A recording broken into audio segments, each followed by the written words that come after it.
nilikha ng Diyos ang malalaking hayop sa dagat at ang bawat may buhay na kinapal na gumagalaw na ibinukal na sagana ng tubig ayon sa kani-kanyang uri at ang lahat na may pakpak na ibon ayon sa kani-kanyang uri at nakita ng Diyos na mabuti.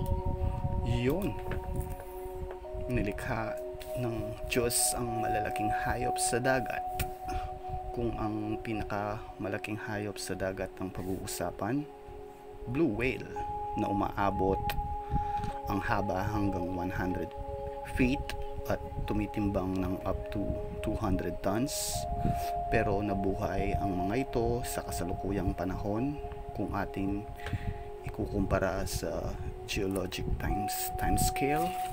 Malabo na ito ang kauna-unahang hayop sa karagatan dahil nabuhay ang mga balyena o lumitaw sa mundo ang mga balyena noong early Pleistocene. So that means it's here. Katulad ng dati, paano natin ipapaliwanag ang iba't ibang mga periods na nagdaan at ang mga animals na nabuhay o mga hayop na nabuhay sa mga nakalipas na periods. Kaya masasabi kong malaking kahibangan ang nakasulat sa Biblia kung ikukumpara sa mga ebidensya ng sensya at pinagmulan ng lahi ng mga balyena. Base sa impormasyon na alam ng agham, ang pinakaunang kilalang ninuno ng mga balyena ay ang Pachycetus. Ito ay isang four-footed land mammal na nabuhay mga 50 milyong taon na ang nakakalipas at ito ay natagpuan sa Pakistan.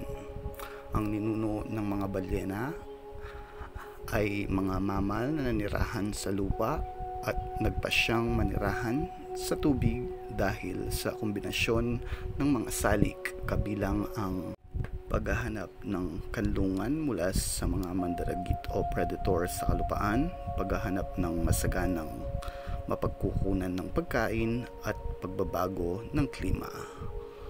Tulad ng mga walrus, seal, penguin, otter at beaver at iba pang mga marine mammals. Isa ding ebidensya ng ebolusyon ng mga balyena ay ang homologous structure.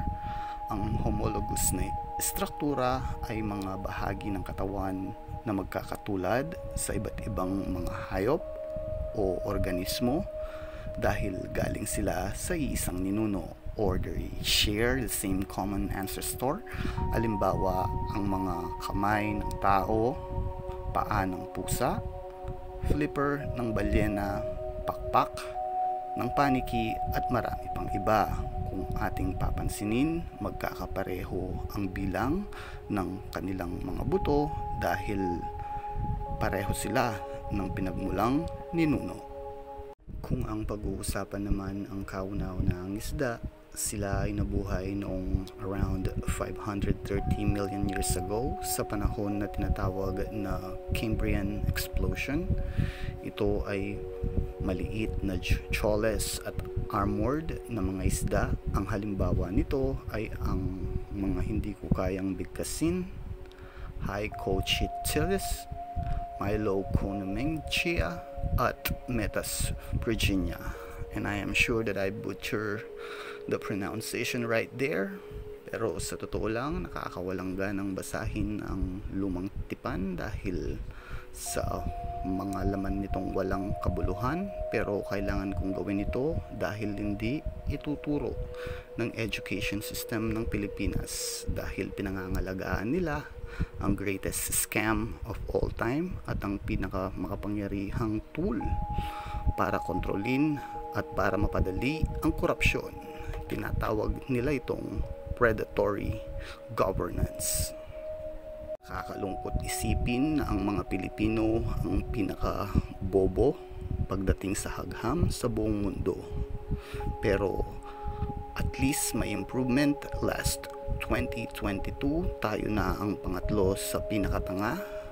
Yung hindi kayang gawin ng DepEd, ako ang gagawa. Hindi ko to ginagawa para ipamukhang tanga ka. Para ito sa pagbabago at sa mga susunod na henerasyon.